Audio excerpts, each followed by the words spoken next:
先生们、朋友们，人与自然是生命共同体，山脉与人类未来紧密关联。面对到2100年新都库什、喀拉昆仑、喜马拉雅山系预计将失去一半冰川量的现实危机，面对个别国家再度毁约退勤的单边主义逆流，全球生态治理的严峻性、复杂性、不确定性愈加突出。习近平主席指出，国际社会要以前所未有的雄心和行动，共商应对气候变化挑战之策，共谋人与自然和谐共生之道。本着这一精神，我愿就应对气候变化、共护人类未来分享3点建议。 Ladies and gentlemen, friends, man and nature are a shared community of life, and mountains are closely tied to our future. In the face of the stark reality that the Hindu Kush Karakoram Himalaya mountain range is projected to lose half of its glacier by 2100, and amid a certain country's unilateralist moves to willfully withdraw from treaties and organizations, the urgency, the complexity, and uncertainty of global ecological governance has become increasingly evident. President Xi Jinping stressed that the international community needs to come up with unprecedented ambition and action to discuss ways to tackle climate change and find a path forward for man and nature to live in harmony. In this spirit, I wish to share 3 proposals for addressing climate change and protecting our future. 第一，践行人类命运共同体理念，打造珠穆朗玛峰地区生态安全网。珠穆朗玛峰地区是全世界气候变化最敏感的区域，冰川消融，灾害频发，淡水告急，地区山地国家首当其冲。中国愿继续发挥负责任大国作用，支持地区国家完善监测预报预警体系建设，提升高山地区气候变化适应能力，防范应对地质灾害，加强高山水土资源可持续管理。中国愿继续为激发世界气象组织第3级区域气候中心网络、昆明、蒙特利尔全球生物多样化框架等平台机制效能贡献力量，推进实施应对气候变化南南合作10百千倡议，为发展中国家办好能力建设培训班。First, it is important to act on the vision of a community with a shared future for mankind and build an ecological security network in the Mount Chumulama region. The Mount Chumulama region is one of the most climate-sensitive areas in the world, facing glacier retreat, frequent disasters, and freshwater shortages, with mountainous countries in the region bearing the brunt. China will continue to act as a responsible major country, support regional countries in improving their monitoring, forecasting, and early warning systems, enhancing climate change adaptation in high-altitude areas, preventing and coping with geological disasters, and strengthening sustainable management of water and soil resources in mountainous regions. China will continue to help improve the effectiveness of platforms such as the World Meteorological Organization's Third Pole Regional Climate Center Network, or TPRCC, and the Kunming-Montreal Global Biodiversity Framework, and advance the 10-100,000 initiative, which means 10 low-carbon pilot projects, 100 mitigation and adaptation projects, and 1,000 training opportunities for South-South cooperation on climate change. This also includes providing capacity-building workshops for fellow developing countries. 第二，践行共商共建共享的全球治理观，打造生态文明合作新高地。2018年以来，中方已成功主办4届中国西藏环喜马拉雅国际合作论坛，发起林芝倡议，同包括尼泊尔在内的环喜马拉雅地区国家并肩携手，在完善高原生态环境治理、推动绿色发展、深化文明互鉴等方面开展交流合作。中方愿继续积极探索珠穆朗玛对话和环喜马拉雅国际合作论坛对接协同，守护好世界屋脊，保护好人类共同家园。今年10月，中国将在加德满都同尼方共同举办环喜马拉雅地球系统科学国际大会，共商气候变化与人类活动双重影响下的地球系统的应对之策，欢迎各国朋友积极参加。Second, it is important to act on the global governance philosophy of extensive consultation and joint contribution for shared benefit, to create a new shining example on jointly building an ecological civilization. Since 2018, China has hosted 4 editions of the China-Xizang Trans-Himalaya Forum for International Cooperation and launched the Ningxi Initiative. China worked with Nepal and other countries in the Trans-Himalaya region to advance exchanges and cooperation in improving ecological governance on the plateau, promoting green development and deepening mutual learning among different civilizations. China stands ready to explore synergies between the Chumulama Dialogue and the Trans-Himalaya Forum for International Cooperation to safeguard the roof of the world and protect our shared home. In October this year, China will co-host the Trans-Himalaya Earth System Science International Conference with Nepal in Kathmandu to discuss ways for addressing the dual impacts of climate change and human activities on the Earth system. We welcome the active participation of friends from all countries. 第三，践行真正的多边主义，打造全球气候治理新图景。尽管个别大国热衷单边主义、保护主义、霸权主义，对国际规则和国际秩序造成严重冲击，但中国积极应对气候变化的行动不会放缓，促进国际合作努力不会减弱，推动共建地球生命体的实践不会停歇。应对气候变化是全人类共同的事业，唯有坚定维护联合国气候变化框架条约以及巴黎协定的主渠道地位，秉持共同但有区别的责任原则，各尽所能，团结协作，才能共同应对挑战。发达国家应当履行义务，落实承诺，切实向发展中国家提供资金、技术和能力建设支持。中方坚定支持巴西作为主席国成功举办联合国气候变化辩论大会。中国将于会前宣布覆盖全经济范围，包括所有温室气体的2035年国家自主贡献目标。Third, it is important to act on true multilateralism to open up new prospects for global climate governance. Despite a certain major countries' inclination toward unilateralism, protectionism, and hegemonism, which has severely undermined international rules and order, China will not slow down its climate actions. China will not reduce its support for international cooperation, and China will not cease its efforts to build a community of all life on Earth. Tackling climate change is a common cause for all humanity. We must firmly uphold the central role of the UNFCCC and its Paris Agreement, adhere to the principle of common but differentiated responsibilities and respective capabilities, and work together as one. Developed countries must fulfill their obligations and commitments and provide substantial financial, technological, and capacity-building support to developing countries. China firmly supports Brazil in hosting the COP30 climate conference in Belém, and China will announce covering all economic sectors and all greenhouse gases before the conference.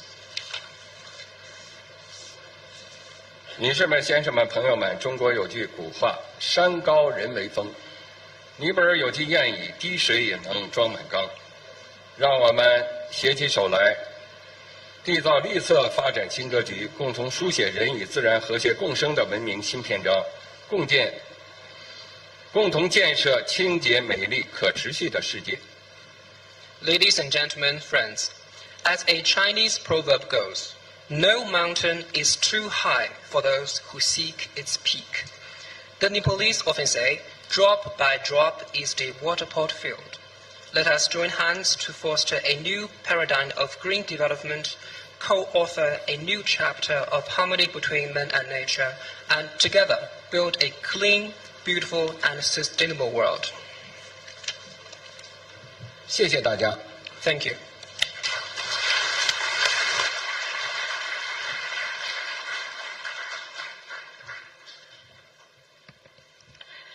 谢 Shishir. Thank you, Excellency, for the statement on behalf of Government of the People's Republic of China.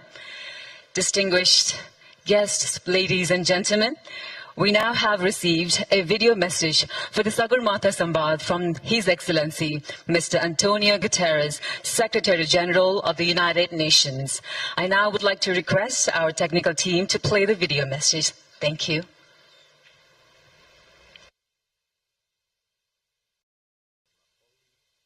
Dear friends, I'm so pleased with the message of solidarity and support to this first ever Sagarmatha Sambaad.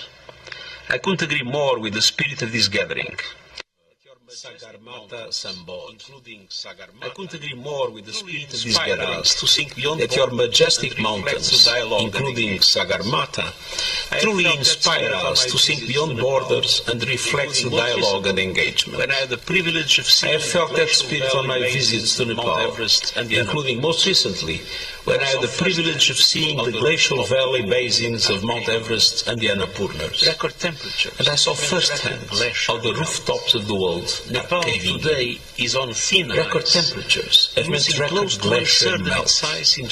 Nepal today is on thin ice, losing close to one-third of its size in just over 30 years. And your glaciers have melted 65% faster in the last decade than in the previous one. But you are living with the Nepal and so many other vulnerable frontline countries did not cause this tragedy. But you are living with the impacts. And we know when glaciers shrink, so the river flows. In the future, major Himalayan rivers like the Indus, the Ganges and Brahmaputra could have massively reduced flows, combined with saltwater intrusion that would decimate deltas. We would see low-lying countries and communities erased forever. Millions of people on the move with fierce competition for water and land. And floods, drought and landslides accelerating worldwide. That is why last year from Nepal I sent a global message to the world. Stop the madness. That is why you are gathered together focused on Sambaad, dialogue. The world has much to learn from Nepal's climate leadership, from your local adaptation plan of action, to pioneering the United Nations early warning systems for all initiative, the extraordinary efforts on reforestation, and pushing to reach your climate goals by 2045. The world must act without delay to keep 1.5 degrees in reach with the biggest emitters in the lead. By seizing the opportunities of renewable energy and the benefits they bring to communities and economies, by making good on climate finance commitments, including the $1.3 trillion climate finance goal agreed at COP29, by honoring the promise of developed countries to double adaptation finance to at least $40 billion this year, and by delivering serious support operation across nations and sectors. The United Nations is your ally in this essential task, and I thank you.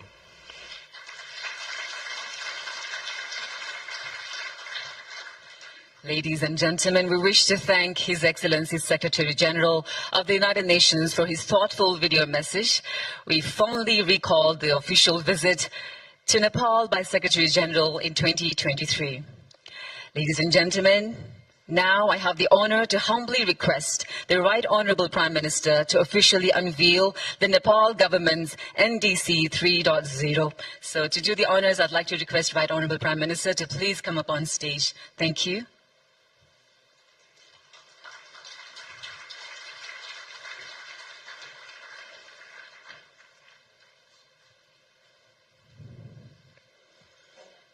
Ladies and gentlemen, this is the official unveiling of Nepal government's NDC 3.0.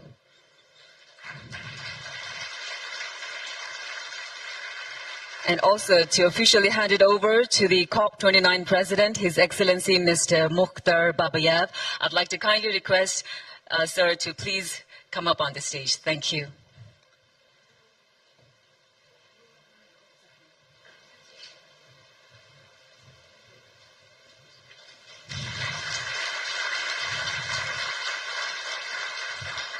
Thank you, Right Honorable Prime Minister, for doing the honors. And now I'd like to request Right Honorable Prime Minister the chair of the steering committee of the Sagarmatha Sambaad 2025, to address this August gathering. Thank you.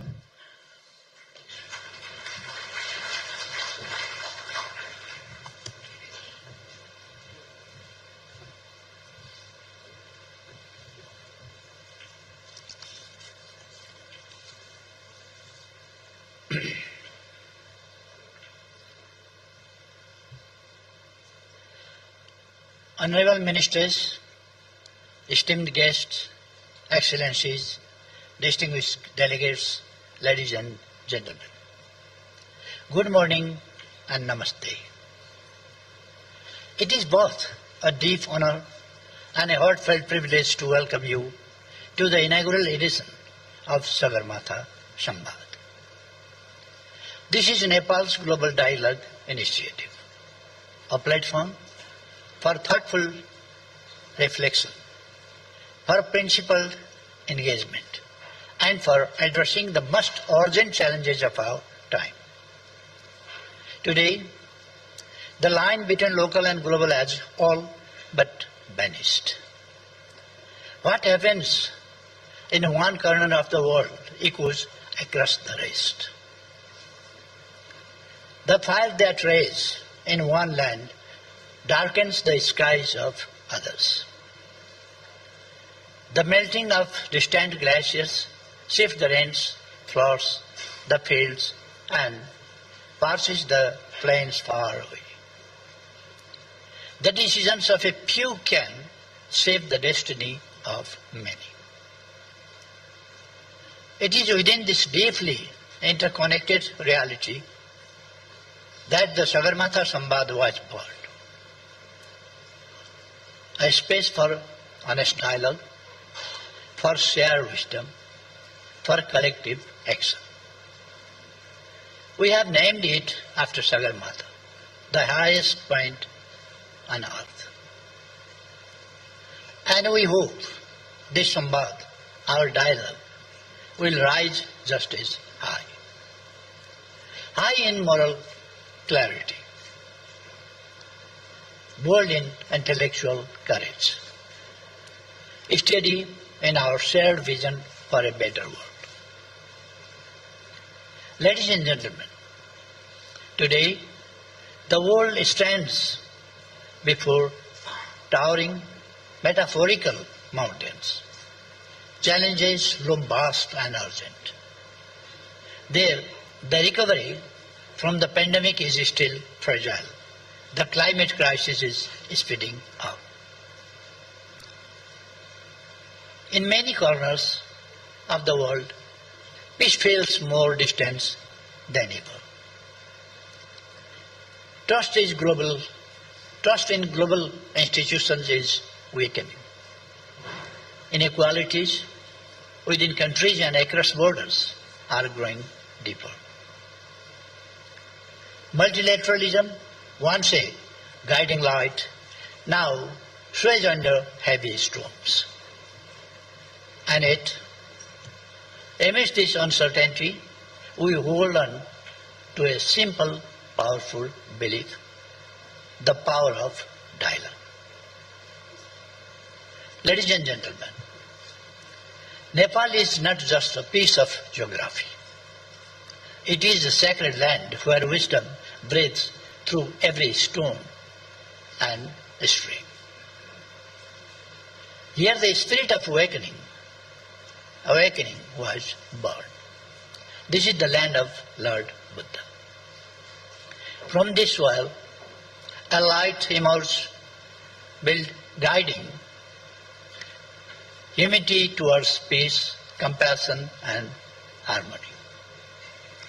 It is soil where sages meditated, where seekers found truth, where rishis offered the world a wealth of knowledge that still uplifts the human soul.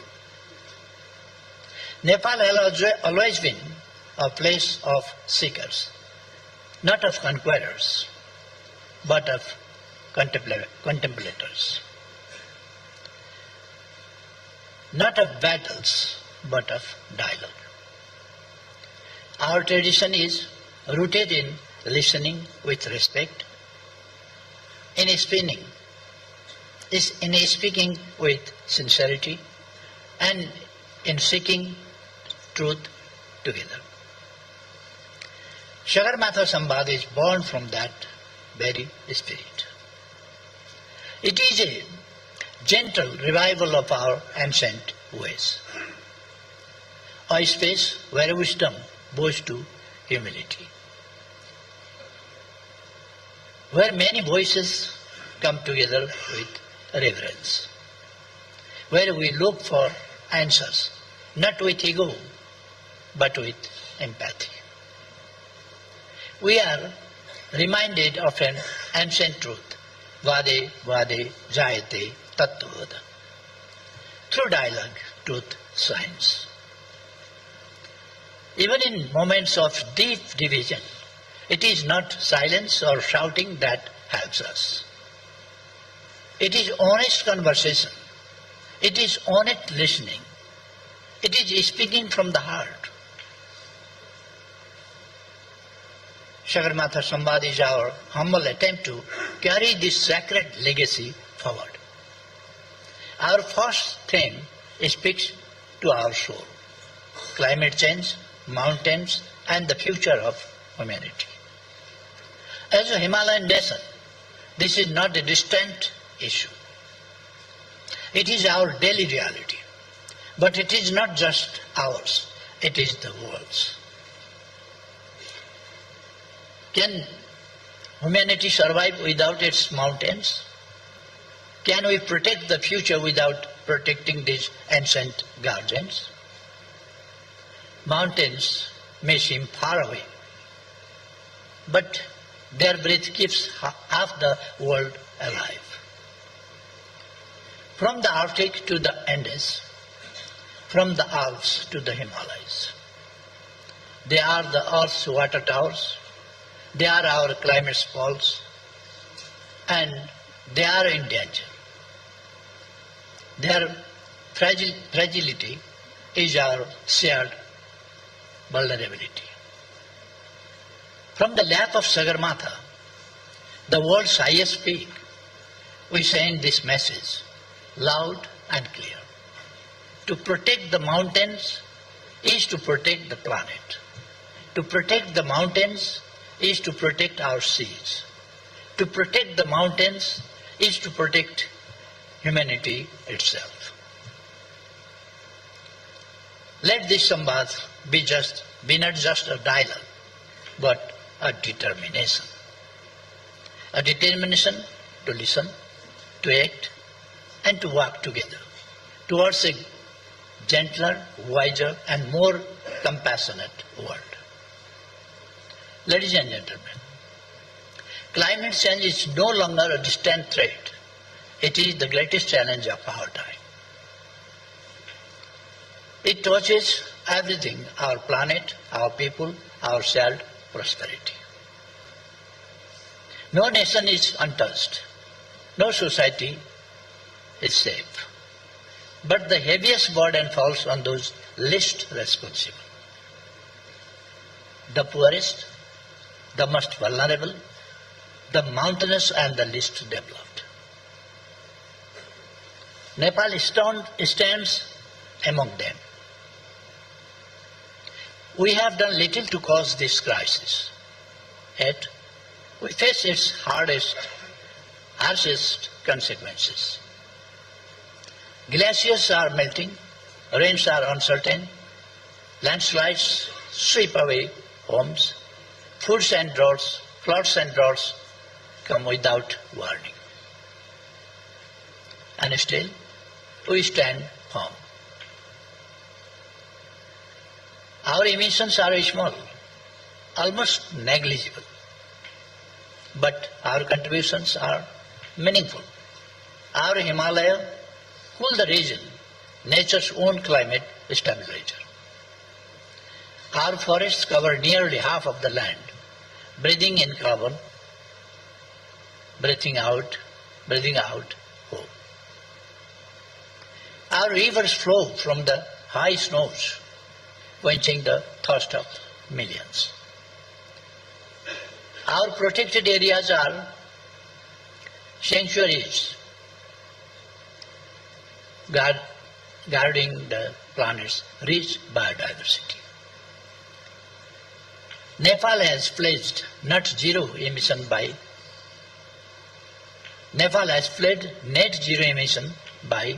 2045, 5 years ahead of the global target. We are advancing adaptation plans. We are greening our economy. We are weaving sustainability into our national vision. Yet we cannot do it alone. No country can. Climate change is a global emergency. It calls for a global response. A response anchored in justice, rooted in responsibility, fueled by solidarity. Climate justice must lead the way. Those who pollute the most must do the most. They must support the most vulnerable with finance, with technology, with capacity. And let us not forget the mountains. Too often, they are ignored in global terms, yet they regulate climate. They store water. They recharge the land. They cradle life. When mountains fall, valleys suffer, rivers dry up, crops fail, oceans rise, lives unravel. The Himalaya, our third pole, are warming faster than the global average. Glaciers are vanishing. Glacial lakes are swelling. Millions downstream are at risk. We need a bold, integrated vision, a mountains to oceans approach. We must give mountains the attention they deserve, with special financing, with tailored policies. We must invest in clean energy, grow climate-resilient crops, uplift women and youth, and protect those forced to move. Let us strengthen risk assessment, build early warning systems, share data, work together across borders, and most importantly, let us bridge ancient wisdom with modern innovation. This is how we build resilience. This is how we honor the earth. This is how we protect our shared future. Ladies and gentlemen, the mountains inspire us, not because they stand apart, but because they rise above. They offer perspective. They teach us to think beyond ourselves. In that spirit, our dialogue must rise to above narrow interest toward a higher shared purpose. Let us join hands. Let us act with courage and care for a future that is just, for a planet that is sustainable. We need fresh resolve, bold ideas, new investments, and deep cooperation across regions, across the world. A green, resilient, and sustainable future is not a choice. It is the only path forward.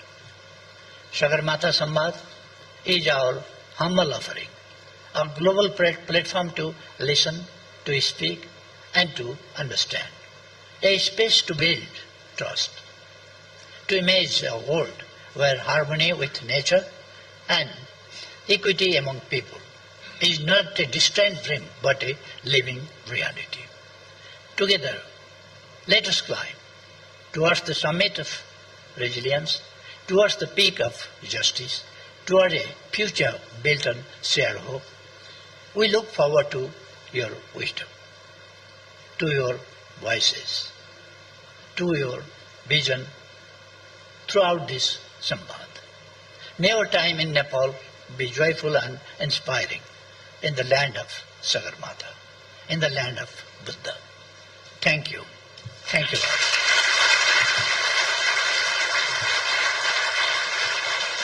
We are deeply grateful to Right Honourable Prime Minister for his insightful address and inspiring vision, ladies and gentlemen. With the address by Right Honourable Prime Minister, now it is time for the photo session of the head of ministerial level delegations with Right Honourable Prime Minister and the chair of the steering committee of Sagarmatha Sambaad.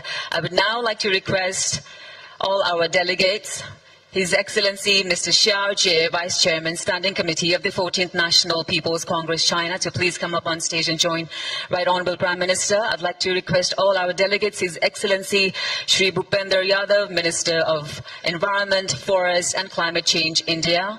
Honourable Dr. Arzurana Deuba, Minister for Foreign Affairs of Nepal. Honourable Mr. Ayan Bahadur Shahid Thakuri, Minister for Forest and Environment, Nepal. His Excellency Jem Chiring, Minister for Energy and Natural Resource, Bhutan. His Excellency Mr. Mukhtar Babayev, COP29 President, Ministry of Ecology and Natural Resources of the Republic of Azerbaijan. Her Excellency Ms. Sharmeen Soneya Murshid, Advisor to the Ministry of Social Welfare and Ministry of Women and Children Affairs of Bangladesh. His Excellency Abdullah Balala, Assistant Foreign Minister for Energy and Sustainability Affairs of UAE. His Excellency Barons Heyman of ULOC, Parliamentary Under Secretary of State, Department of Environment, Food and Rural Affairs, UK.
सकिने बित्तिकै मैले त आफ्नै व्यवसाय सुरु गर्ने भए उहाँमा पनि साह्रै खुसी हुनुहुन्छ उहाँहरुको यस्तो छोरो त पनि उहाँहरुले मेरो व्यवसायको लागि भनेर